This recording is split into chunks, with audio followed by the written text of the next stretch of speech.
Well, it gives me great pleasure today to welcome a very eclectic guest, a man that is, first of all, he's a doctor, Dr. Andrew Taylor, who has a practice in Port Moody and who has always been interested in real estate and investing in real estate and building real estate in Canada. And then one day he said, you know what? There must be more out there. And now he's building and buying and going all over the world. And we are very, very happy to have you join us today and tell us how it's done. Thank you, Ozzie. Um, it wasn't quite that simple, but overall, I started my real estate learning in about 1989, and I'd gone to a seminar by an American guy called Charles J. Givens. And in that presentation, it was basically about how to live life on your terms and not be basically having to work all the time and techniques and strategy. His most important one I felt was real estate and buying and owning real estate. So after that seminar, I started reading about real estate, and probably in 1992, I took the plunge. And in that year, I bought my own condo, a rental condo, and then a commercial strata unit for my clinic, and maybe bit off more than I could chew, but I certainly jumped in with both feet, and I learned a lot. It was great, and we had a clinic that was in Coquitlam at that time for 18 years until I moved the clinic to Port Whitty. So real estate has been really good to me, but it definitely is a lot about taking action. So I've met Always. so many people who talk about real estate, who go to seminars, and I see them 5 years later, and they're like, "I haven't bought anything yet," but It's but I'm learning all the time. as you know, you're part of our real estate action group, and that was when I started that in the year 2000. The word action was key, right? The real estate action group, not just the real estate talking group.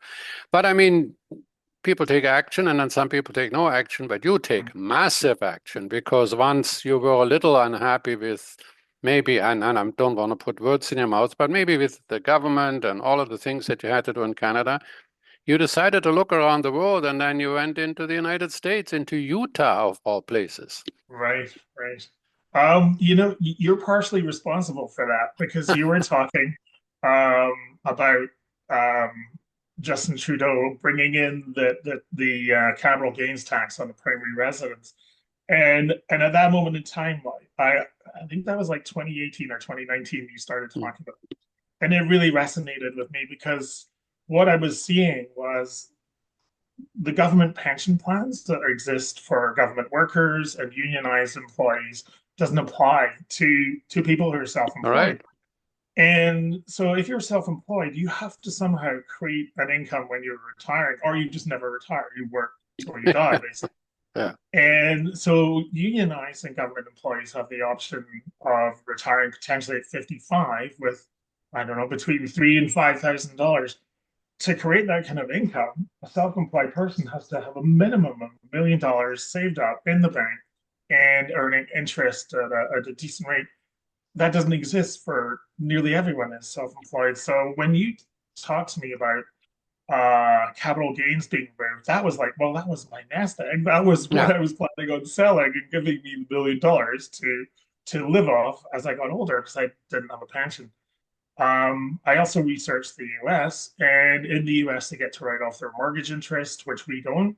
They pay tax when they sell their homes, but they get to write off that interest. So we don't get to write off our interest, and then we're going to get tax on that on our personal home as well. So we have no advantages. The only advantage becomes I'm a unionized government employee with a pension and I'm set for life.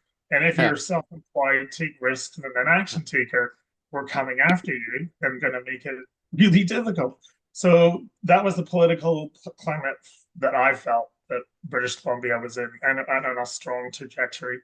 It's But kind of why similar. Utah? Why Utah? Well, that's an interesting story. It's I was reading a book. Actually, I have that book right here in my little stash. It's a book by Neil Peart, the Yeah. drummer of Rush. Ghost Rider. Oh, Ghostwriter, and it was based on his wife and his daughter died. So he drove around on his motorbike for about 2 years trying to find himself. In that book, he was writing about a little town in Utah called Moab, and it just resonated with me. It jumped out of the page, and it stuck in my head. How do So you I was spell it? How do you spell it? Moab, Moab. a Okay. biblical word actually. Okay. Uh, so basically, I was teaching in Salt Lake City, and I thought I'm going to go to Moab. It's only 4 hours away. Rented a car. I drove down there, and as you're driving into Moab, there's these amazing red rocks like everywhere. It just looks like you're on Mars. Yeah. And I had this deja vu feeling of This is I've been it. here before. You know, Yeah. this is I've lived here before. And I Yeah. drove into town, and I just felt like I'd come home. And I drove around the center of town a little bit, and I found like a 4 block radius that I just fell in love with. It just felt like this is where I want to be. And I went into a real estate store, asked anything come for sale in this little area, and hardly anything ever comes for sale. And if it does, it gets snapped up. So I went home, went on realtor.com, plugged in what I wanted. 5 days later, poop, up pops this little orchard in the center of town. 10 days later, I'm in Moab at the title office signing the documents, and I and we basically bought. I involved a friend of mine. I roped him in. We bought it together. So we're down there, and we're right next to the lot. There's a mobile home park for sale. It's like 2 acres in the center of Moab, and it's like the place is basically falling apart. And I thought, wow, that would be amazing for a townhouse development.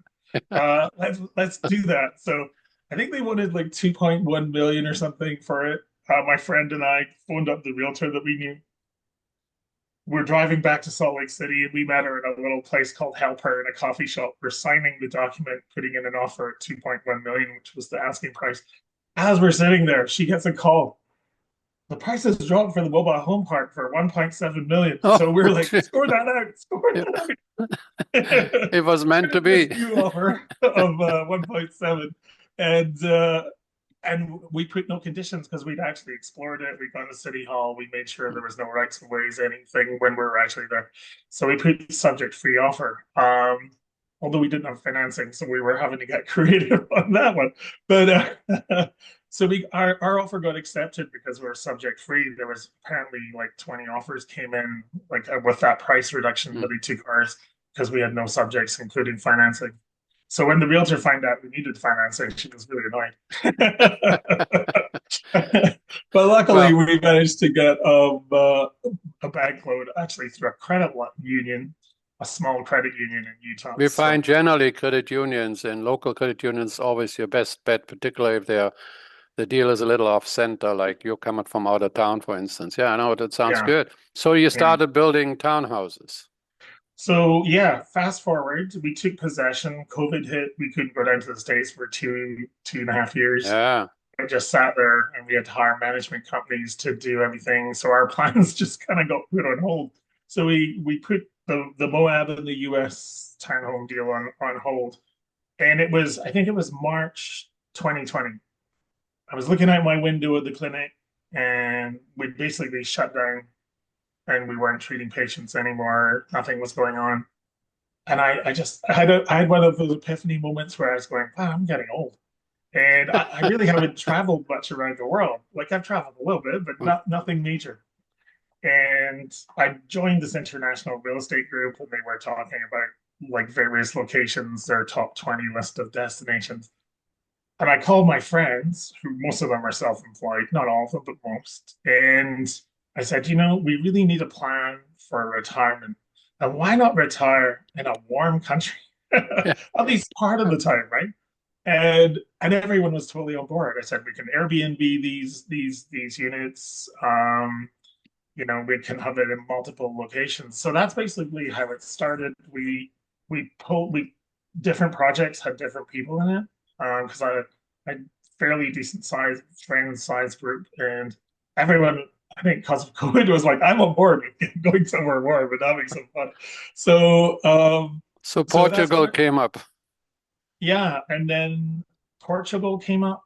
Um, Tulum, Playa de Carmen, Panama, Spain, Cabo San Lucas. Where else? So yeah. So basically, those locations all overseas. Um, and the way I kind of looked at it and explained it to my friends and partners was, we have a Europe location, we have like a South American location in Panama. We have where me and another friend have the place in the US, and then we have like the east coast of Mexico and then the west coast of Mexico.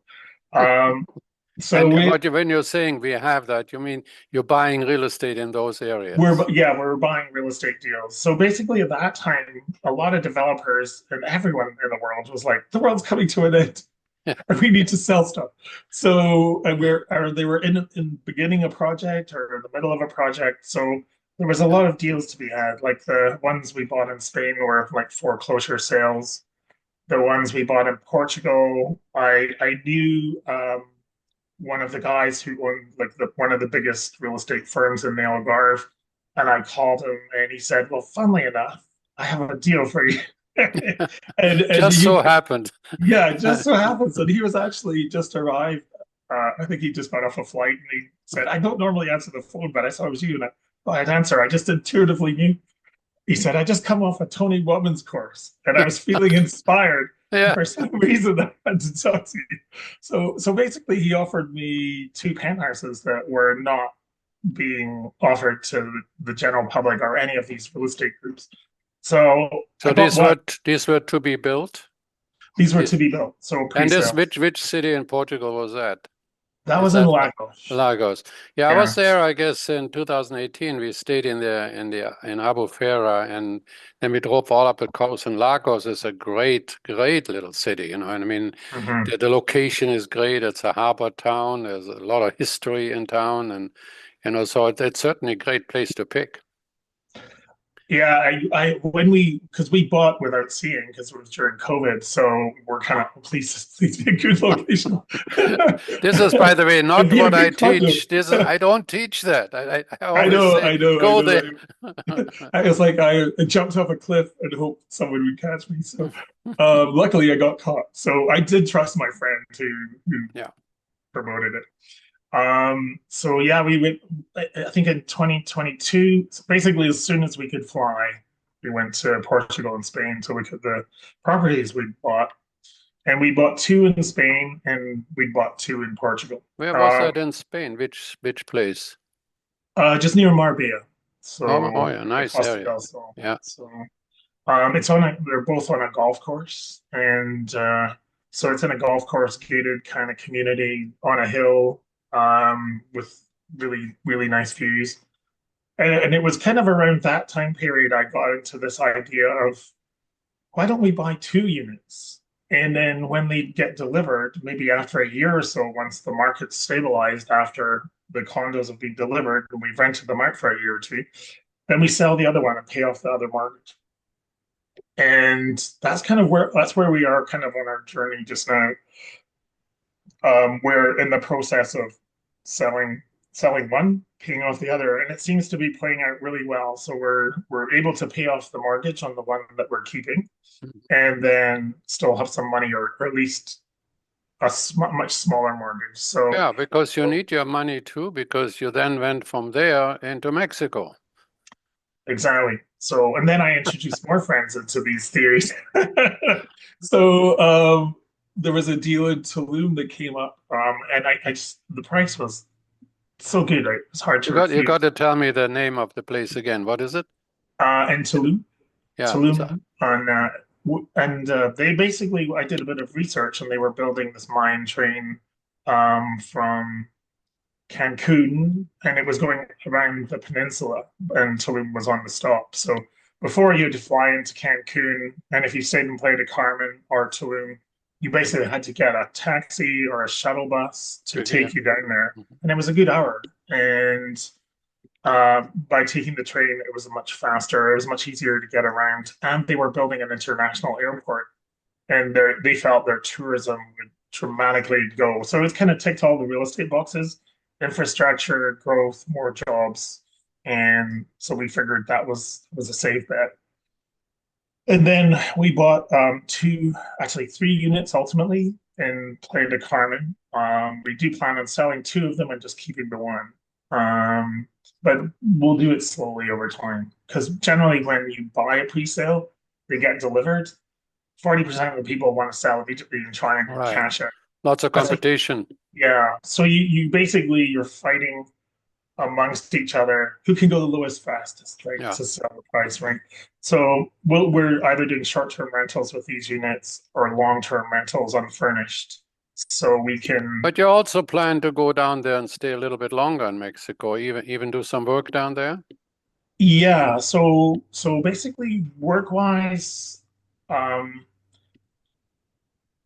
there's things in Canada where medicine has really advanced a lot in other places in the world, and Canada hasn't followed that. So I decided to work less in Canada, and and go somewhere warm. Basically, I wanted to spend my life in summer all year round, and so how to achieve that became okay. If I want to be in summer all year round, I don't like cold weather. I'm originally from Scotland, and it's windy and cold and And rainy rain. Yeah. 345 days of the year. And while I love Vancouver, because of Vancouver Island, there's no wind here in Vancouver. It's wonderful. So I came from Edinburgh, and the wind was terrible. So Yeah. I wanted somewhere warm, not windy, and to be there for. So basically, my plan was to go and work in Cabo San Lucas, and be there from November to March, and Do you work in. how do you do that? How do you get licensed? Do you get a visa for Mexico or work permit or? Yeah, so what I did initially is I got a temporary work permit, then I got a permanent residency permit, Mhm. so I can live there all That year it was round. relatively easy, or what did you had to show assets or? You have to show a monthly income above a certain level, so Mhm. so you're not going down there and basically becoming a liability to Yeah, the. You're contributing something. Um, there was for the temporary visa. You just needed to have traveled to Mexico before 2020 to get a temporary visa for 4 years. And then at the end of the 4 years, it converts into uh, like permanent residency if you want to apply for that. As long as you meet the income requirements. I decided to get my permanent residency a bit faster because to get a tax ID to pay income tax, sure. you need to have permanent residency, not just the ability to live in Mexico. So I'm lucky because my medical license transfers to Mexico, and basically how it works is you're basically working under a medical doctor team that kind of so your licensure moves over to Yeah. there, and you're working in a with a team effect. So um, and the basically the ability to provide patients with more advanced therapies. I can teach more in Mexico than I can in Canada. I taught a lot in the US, but with COVID and everything, it kind of disrupted the flow of Sure. teaching, and I basically got out of the habit. So starting in 2026, I think in February, I'll start teaching courses again, and then I'll basically invite the And world. you teach them, as you said, in the US?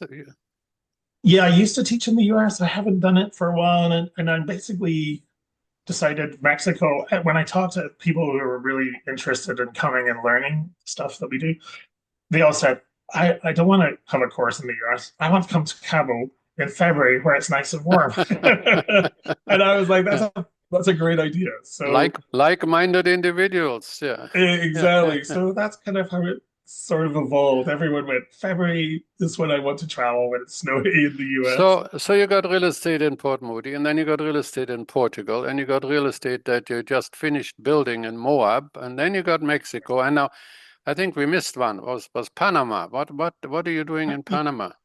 Yeah, so Panama was again a pre-sale. So it was kind of buying sight unseen, but there was a lot of development there already. And it was a development by one of the bigger Panamanian builders. He built islands, artificial islands in the bay there, and then built high rises on them.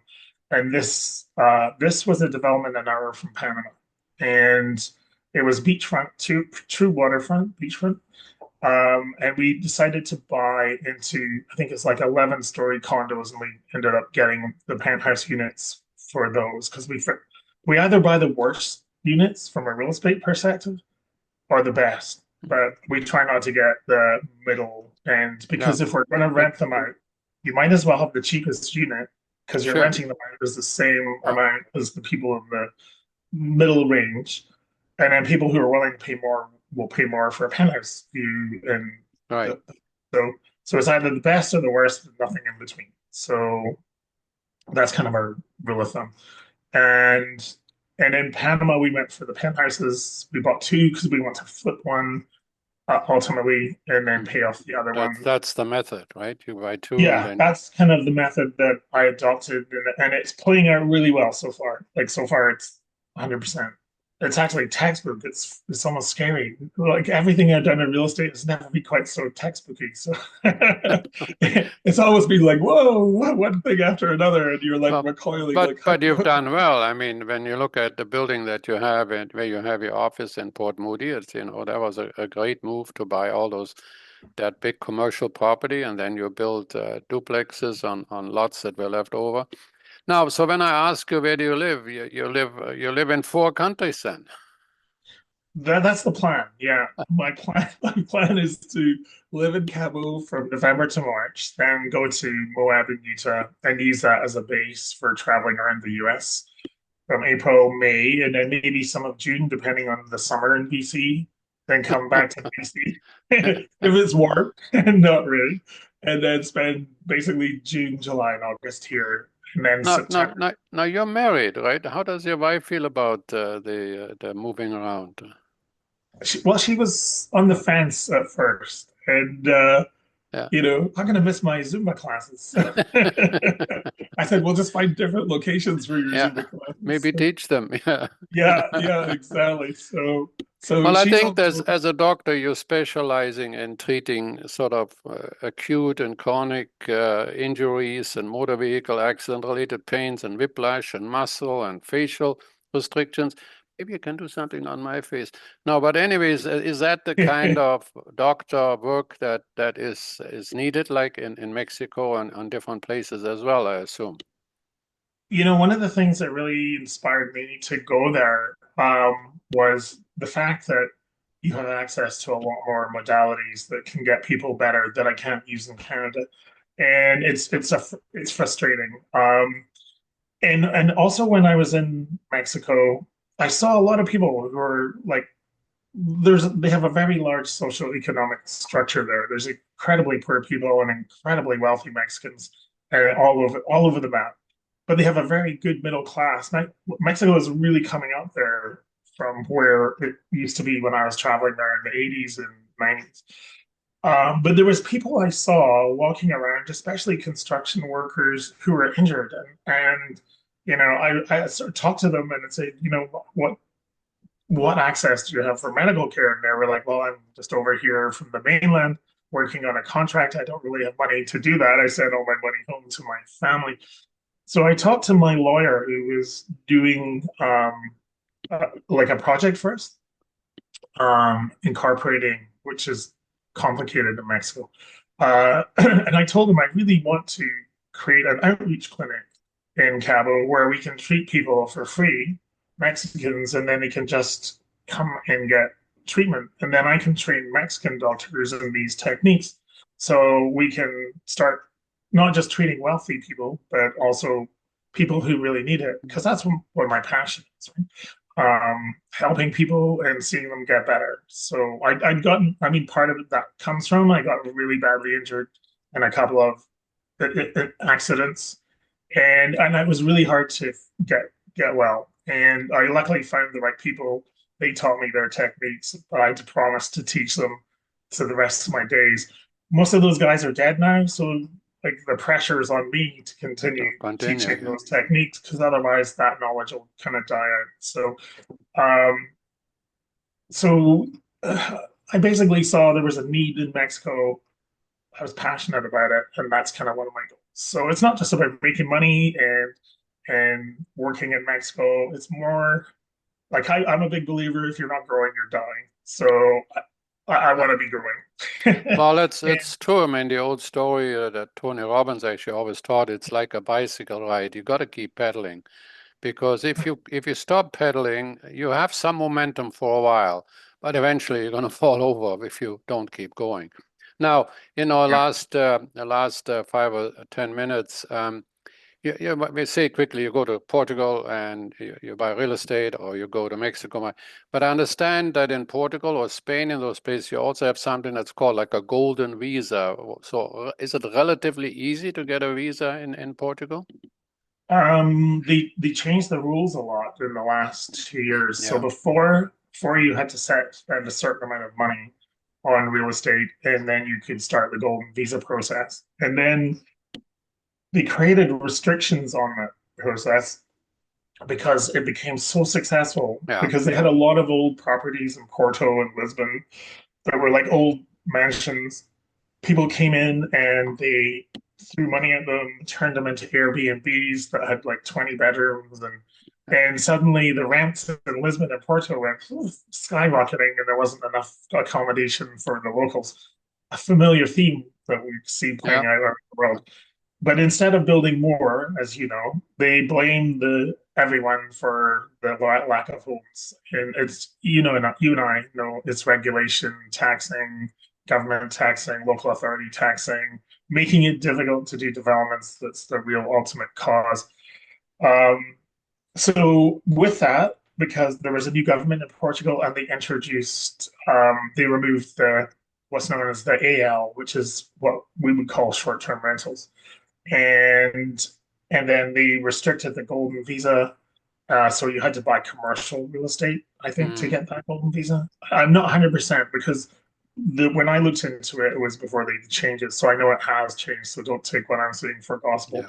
But I Well, the know golden the visa was popular because you actually literally got access to the European uh, common market, the EU, yeah. and you could travel throughout Europe with a golden visa, either in Spain or Portugal. I mean, they're also available in places like Cyprus and so on, and you'd have to check them out. But it's like you say, things are changing all the time, and so you have to figure out what is good for you. Primarily, also, if you have some money, and what is the tax situation? Generally speaking, would I be correct in saying that the tax situation is better in those countries than it is here? No, you're not right. You're wrong. It's actually there in Spain, I think what would be called the HST is Yeah. 21%. And in Wow. Portugal, it is 23%. So um, So, but do they charge a HST on selling the property then? on the real estate, there are taxes, but I don't think they charge the HST No, version on that. no. So Yeah. you're not paying that tax. But it's like if you're going out to a restaurant, supermarket goods, furniture, that was one of the things. We were just looking at furnishing in Portugal, and we were getting quotes from Spain and Portugal just because of the massive fluctuation in prices and taxes. So trying to figure out which was the best way forward. So um, yeah, cars are much cheaper in Spain than Portugal. But food is dramatically cheaper in Portugal. Beer and wine, all those kind of things. So if you're actually, Important things. Yeah. yeah, exactly. Beer, wine, teas, camembert is like next to Yes. nothing. Yeah. Come on. They're very important. Yeah. So their index is really good. So as a place to live, Aussie, that might be an alternative for you down the road. But so once you're there and established and Yeah. living there, the cost of actually living there are very reasonable. It's the lowest in Europe. So I think I saw an article recently that said to buy a beer in Portugal was €2, and in Germany it was eight. In Yeah. France, 6 or 7. Yeah. So like like not just a small difference, a very big. So if you actually have an eye on making that move out of Canada, or certainly, I guess most of the investor types that I know, they're interested in, you know, do I need to invest 250,000 or 500,000 euro, and will that get me the visa? And so that's a question you have to get answered from the local offices of each country that you're planning on, because they're different, right? Mhm. And then what exactly do I get? How many weeks a year do I need to spend there, right? I mean, Yeah. some have restrictions that way, and some have no restrictions. So it depends on how much the government of a specific country wants capital to come in and wants people to come in. I know in Italy you could go and buy a house for $1, right? Because Mhm. some of those little towns, they saw everybody was leaving and they said, okay, we get no taxes on these old houses, so you can buy them for $1. And in some places in Italy, it worked out like a charm, and in some places it didn't work out at all, right? So Mhm. yeah, it's like with everything, you have to take action and you have to go to these places. But I don't Mhm. know anybody that takes as much action in as many different countries at the same time as you do. Yeah, it can be a bit overwhelming sometimes. Sometimes I go to sleep and I'm like, oh, what am I doing? This is crazy. But it generally is all working out really well. Yeah, And I'm a big believer of being able to pivot and look at stuff in multiple ways. My mind is one that just doesn't stop thinking. When I was working like as a basically working at work, I worked like 5 days a week, 10, 11-hour days for 35 years. And, I basically could have kept going doing that or maybe hmm another 20. But, yeah, I've seen so many people over the years yeah. through patients. They're like 70 years old. They've sold their house. They're about to retire. One of them gets sick and then they can't afford the insurance because now they've got exclusions and they don't travel at all. And, Yeah. game over. And I No was like, question. I don't want to be there. Health I don't is number one. I think Steve Jobs made a famous quote saying that no matter what it is that you own, what you have, and what not, the one important thing that you own is good health.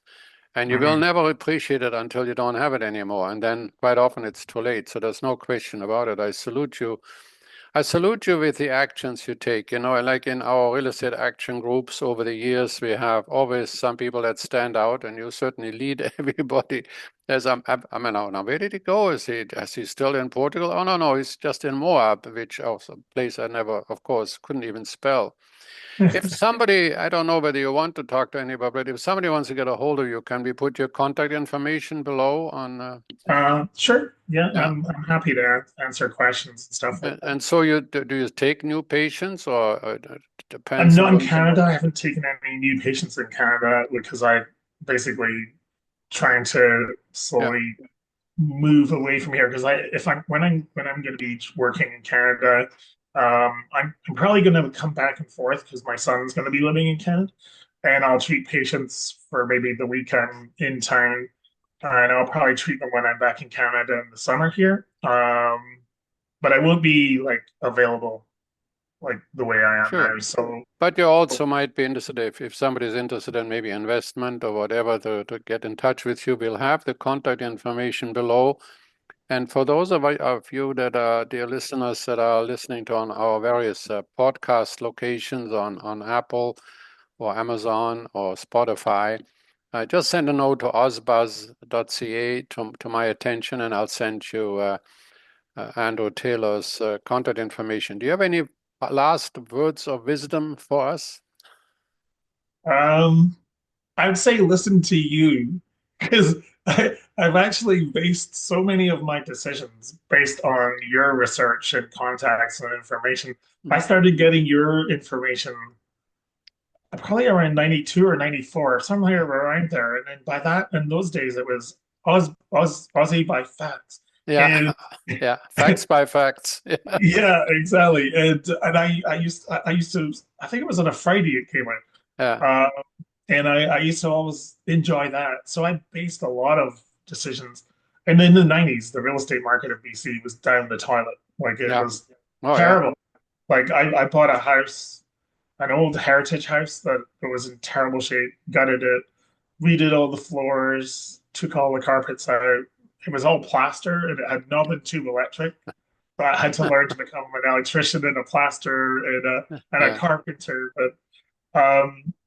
And after I'd done that renovation, it spent probably at least $50,000. It was worth $10,000 more. I was Well, like, that wow.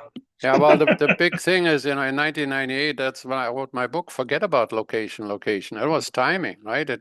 You had bought in the early 90s or the late 90s, there was a world of difference. There were always these influences, that over time, it doesn't matter, it's always going to go higher. But at the specific time that you buy, that's why I wrote in my newsletter in 2022, the high is in place. I did not think that $2 million Right. house in Surrey would go now. And we're talking an average kind of a house, right? It would be going on. So there's that timing aspect. So, well, look, thank you so much for taking the time out from your incredibly hectic schedule. And you're a sight to behold because if you're being asked where you live, you say in 4 countries. I don't think you Where would you like to come visit? Thank you so much, and all the best to all your future countries that you're going to be invested in. Take care. Thank you. And keep giving that wonderful advice because I really, truly listened to it. I know when you were saying when the high was in place, and I made a plan based on the interest rate abnormalities to sell a whole bunch of stuff in BC. I knew the high was in place in 2021, and we sold most of our stuff, multiple bids. And I really appreciate it. I wouldn't be doing all this stuff if I hadn't followed your advice. So Well, I you're would very say kind. follow Ozzie and you'll do well. Okay. On that very interesting note, we say bye-bye. Great. Thank you so much. Bye then. Bye.